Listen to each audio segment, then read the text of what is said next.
Terima kasih ya teman-teman udah klik video ini. Sebelum kita lanjut ke audio novelnya, aku ingetin ya untuk kalian jangan lupa like, komen, dan juga subscribe. Terima kasih. Mas, bangun. Alex semakin menyampirkan tangannya ke pinggangku, menarik tubuhku agar lebih dekat dengannya. Pesawatnya jam berapa? Kalau tidak bangun, kita bisa ketinggalan pesawat. Tidurlah sayang, biarkan aku memelukmu. Alex memelukku dari belakang. Tangannya membelai-belai perutku dengan lembut. Bibirnya mulai mengecupi kepalaku. Aku suka aromamu. Alex semakin mengendus-ngendus leherku. Aku bau mas, belum mandi. Iya, bau kecut dikit. Ih, lepasin. Gitu aja ngambek. Beneran, aku suka baumu sayang. Biarkan aku memelukmu. Diam dulu. Aku terdiam, membiarkan Alex memelukku. Padahal sepanjang malam kita sudah berpelukan. Namun sepertinya tidak pernah ada puasnya. Aku suka berpelukan sepanjang hari seperti ini. Sayang, apa menurutmu kita pergi bulan madu saja? Bulan madu? Iya, aku ingin berduaan denganmu. Tidak ada yang mengganggu. Mendengar Alex berkata seperti itu, membuatku membalikkan tubuh.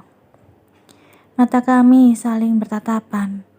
Alex membelai rambutku, menyusuri pipiku dengan buku-buku jarinya.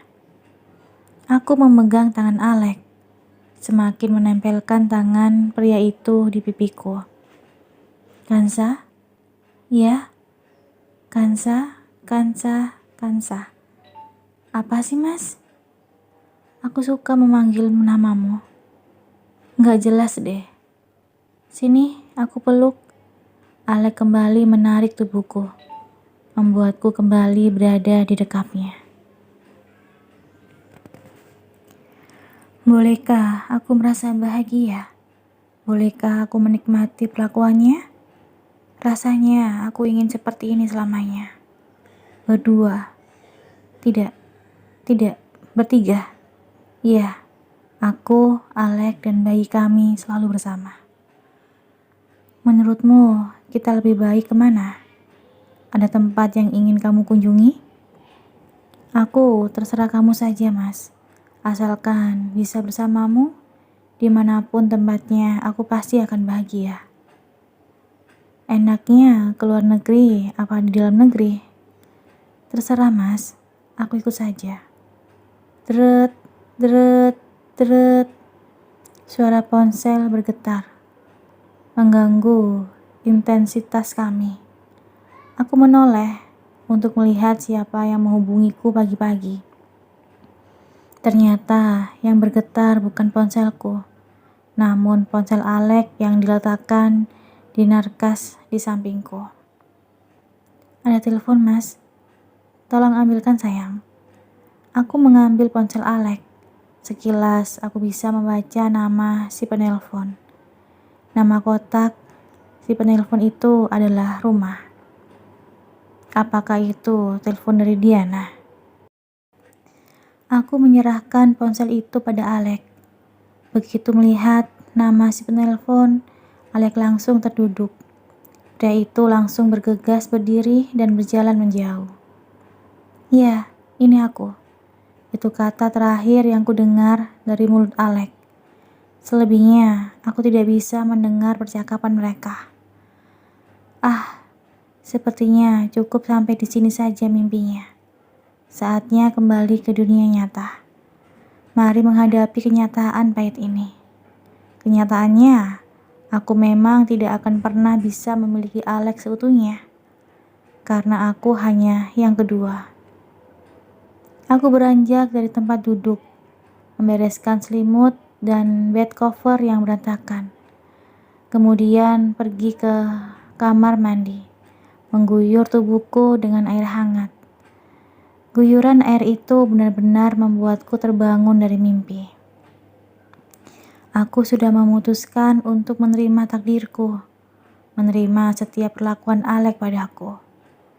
Seberapapun porsi perlakuan yang dia berikan padaku, jadi aku tidak boleh memiliki perasaan kesal, iri, sakit hati, atau cemburu. Sudah menjadi resikoku menjadi istri kedua. Aku harus membuang perasaan ini jauh-jauh sebelum menjadi penyakit hati. Aku memakai bathrobe dan keluar dari kamar mandi. Kulihat Alex sudah duduk di ranjang dengan wajah serius. Kansa, sepertinya kita harus menunda bulan madu kita. Iya, Mas. Kita harus kembali ke Jakarta. Kamu bersiap-siaplah. Setengah jam lagi mobil jemputan akan datang. Iya, hilang sudah suasana romantis kami. Memang kebahagiaan ini tidak akan kekal. Hanya kesemuan belaka. Layaknya setetes air di tengah padang pasir. Yang pada akhirnya akan tergerus oleh lingkungan sekitar, hilang tak berbekas. Di sepanjang perjalanan ke bandara, Alek banyak terdiam diri. Dia seolah-olah menutup dirinya dengan dunia sekitar. Alek sibuk dengan pikirannya sendiri. Keberadaanku pun menjadi tak tampak. Dia menjadi Alek yang tidak aku kenal. Dia dekat, namun jauh. Hubungan kami sangat intim, tapi tak pernah ada keterbukaan layaknya pasangan normal lainnya. Alek terlalu menutup diri dengan segala rahasianya, dan aku yang tidak berani mengungkapkan isi hati dan pikiranku.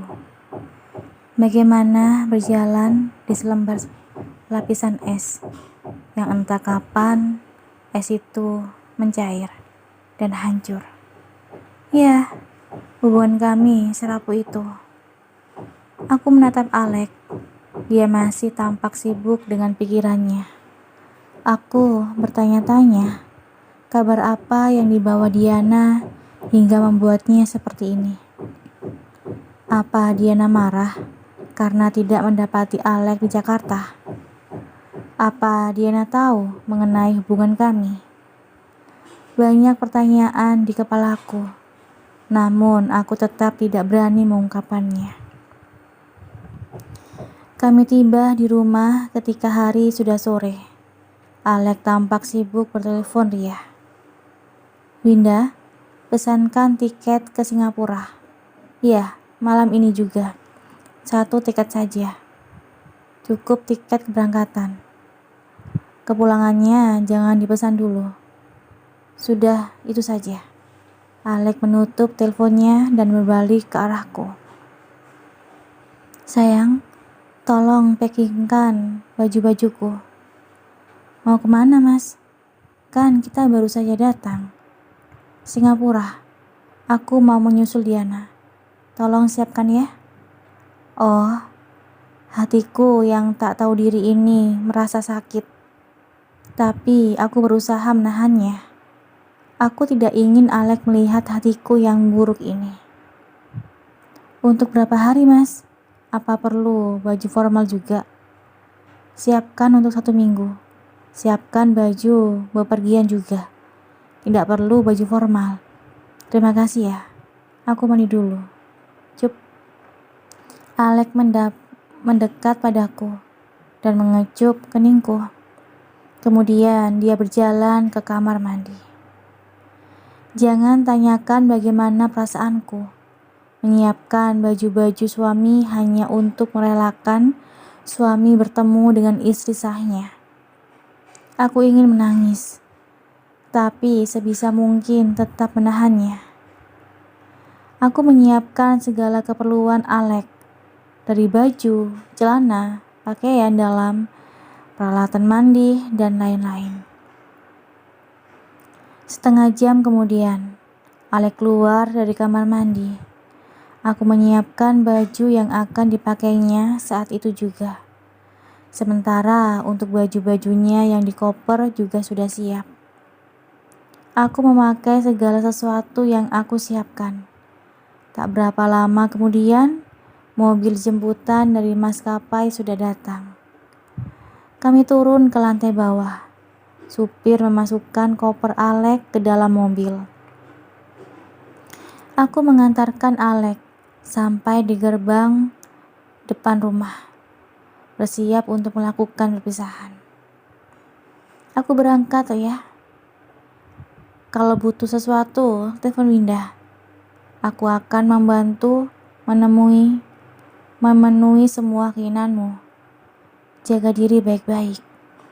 Alek merangkul tubuhku. Ingin aku menangis dan menahannya agar tidak pergi. Namun aku sadar dengan posisiku. Aku tidak berhak untuk bersikap seperti itu. Alka, Papa berangkat dulu ya. Jangan rewel. Jangan merepotin Mama ya. Cup.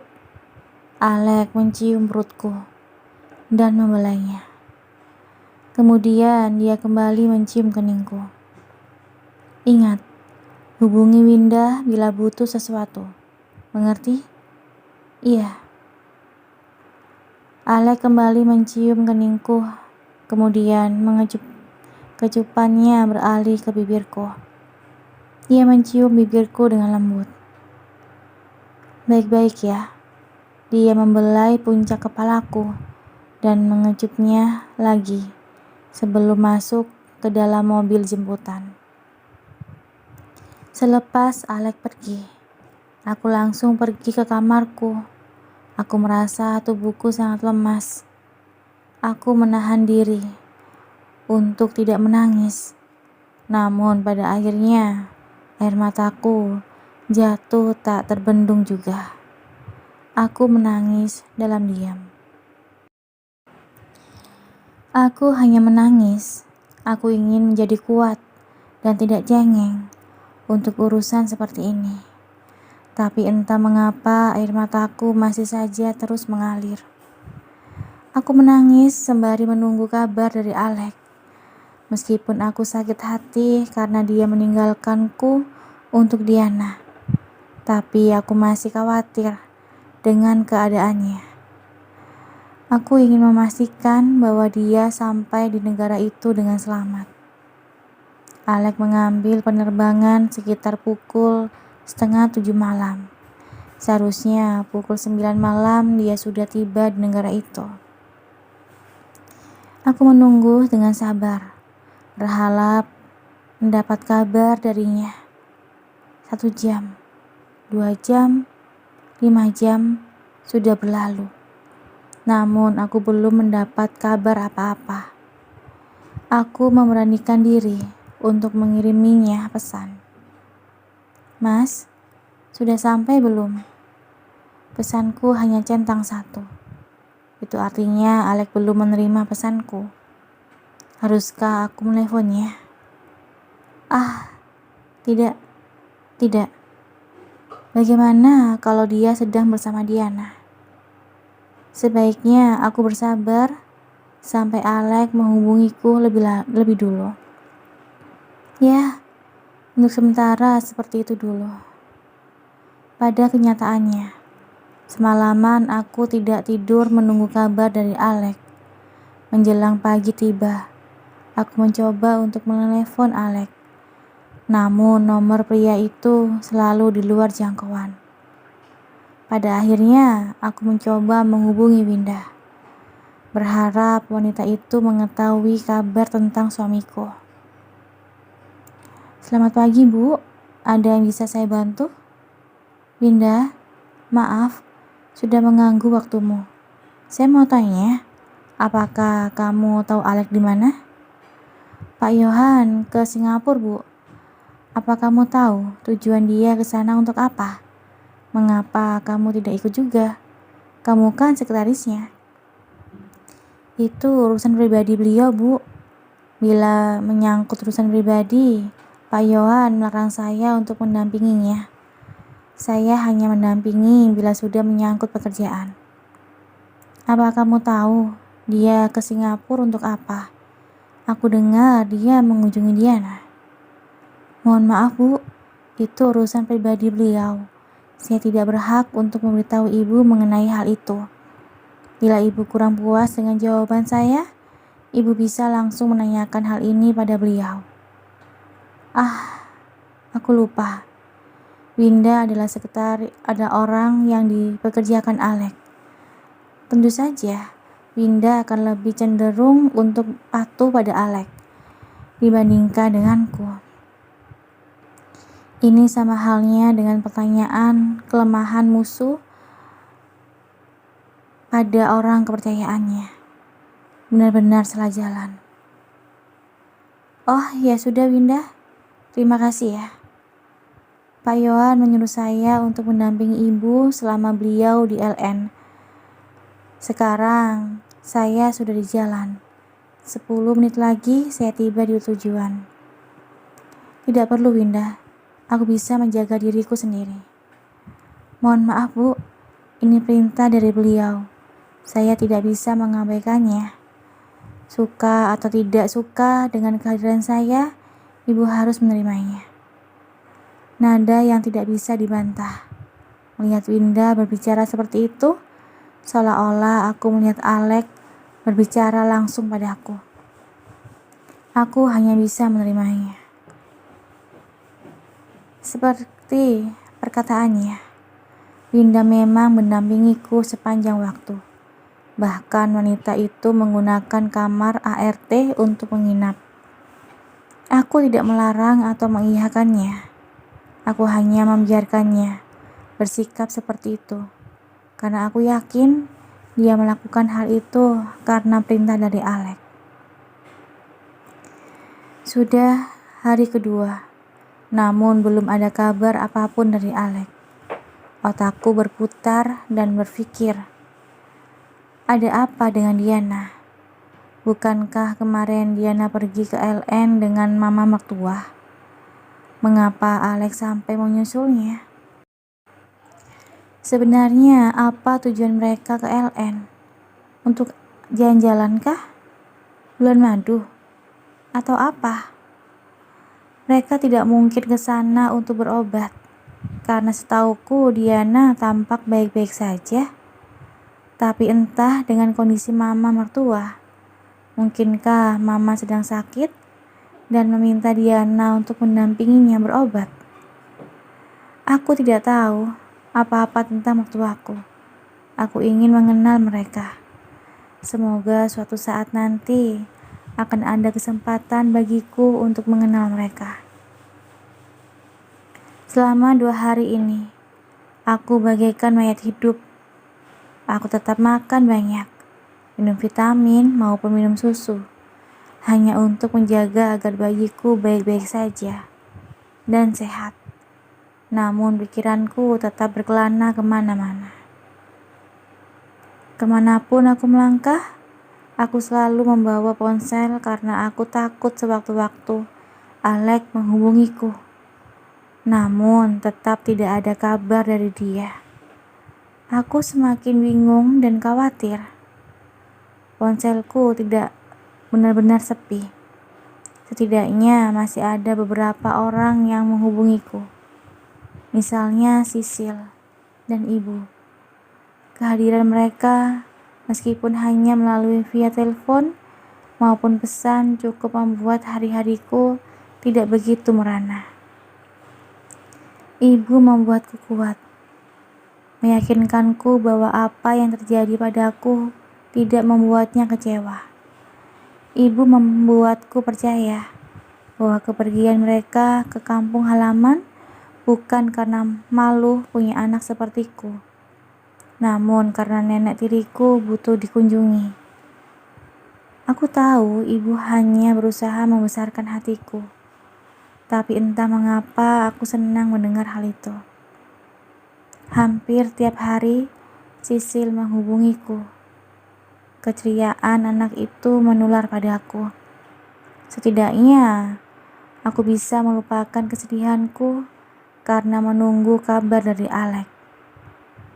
Sisil selalu bercerita tentang Andre, bagaimana dia berusaha untuk mendekati Andre, memaksa Andre untuk mengantarnya pulang, atau sekedar untuk meminta ditraktir makan. Kali ini kami kembali saling berkirim pesan. Bu, tebak, kami lagi di mana? Lagi di mana ya? Memangnya Sil? Sisil mengirim gambar. Aku memperhatikan gambar yang dikirim Sisil. Tampak di foto Sisil sedang berselfie ria. Sementara di belakangnya tampak Andre sedang bernyanyi. Kalau dilihat suasananya, mereka sedang berada di tempat karaoke. Kalian sedang di karaoke kah? Yup, betul Bu. Ini lagi nemenin bujang lagi patah hati. Sisil mengirim video. Aku segera membuka video itu. Di video terlihat Andre sedang bernyanyi dengan suara mendayu-dayu. Terkadang suaranya pecah karena isak tangis. Sepertinya pengaruh minuman keras membuat akal pikirannya hilang, hingga dia tidak segan-segan bertingkah laku seperti itu. Andre mengekspresikan semua perasaannya pada lagu itu. Isakan demi isakan mengiringi lagu itu hingga selesai. Melihatnya seperti itu membuat perasaanku semakin bersalah. Bagaimana Bu? Keren kan konsernya?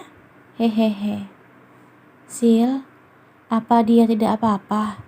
Tampaknya dia sedang mabuk. Tenang saja Bu, masih aman kok. Biarkan dia menumpahkan kesedihannya.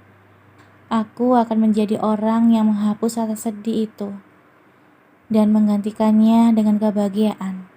Asik, hahaha. Sil, kamu sebegitu sukanya sama Andre? Sejak kapan kamu menyukainya? Sejak ibu dan dia putus. Aku tidak pernah menginginkan milik orang lain, Bu. Jadi ibu jangan merasa bersalah padaku. Aku belum menyukainya ketika ibu masih menjadi pacarnya. Aman, Bu. Hehehe. Oh, syukurlah, Sil. Jangan malam-malam pulangnya. Cepat cari orang untuk mengantarkan Andre pulang. Kamu segera pulang juga ke kosan. Tenang, Bu. Santai. Aku bukan anak kecil lagi. Aku lanjut dulu ya, Bu. Mat istirahat kakakku sayang. Wah. Hati-hati, Sil. Pokoknya harus pulang ke kosan. Aku tunggu kabarmu. Kami menyudahi saling kirim pesan itu. Aku khawatir pada Sisil. Kondisi Andre sedang mabuk. Aku takut Sisil mengalami hal yang sama seperti yang kualami. Karena terlalu terbawa pengaruh oleh perasaan. Aku takut Sisil juga memberikan miliknya yang paling berharga pada Andre. Kemudian berakhir sepertiku. Hamil dan dinikahi secara siri oleh pria yang tidak mencintaiku. Terombang-ambing oleh perasaan. Berada di posisi mencintai sangat tidak enak. Selalu mengalah dan bersabar. Berusaha untuk mengerti dan memahami pasangan. Bahkan tidak ada keberanian untuk mengungkapkan apa yang ada di hati dan pikiran. Selalu menahan rasa sakit di hati. Memendam semuanya seorang diri. Aku tidak ingin Sisil mengalami apa yang aku alami. Aku berharap Andre segera bisa melupakanku dan menambatkan hatinya pada Sisil. Aku juga berharap Alex seperti itu. Namun bila menyangkut Alex, hal itu rasanya sangat tidak mungkin. Alex akan selalu menomorsatukan Diana. Aku hanya yang kedua, karena aku hanyalah seorang figuran. Terima kasih ya udah dengerin audio Eva Family. Dengerin terus ya audio Eva Family di YouTube Eva Family. Sampai jumpa. Bye-bye.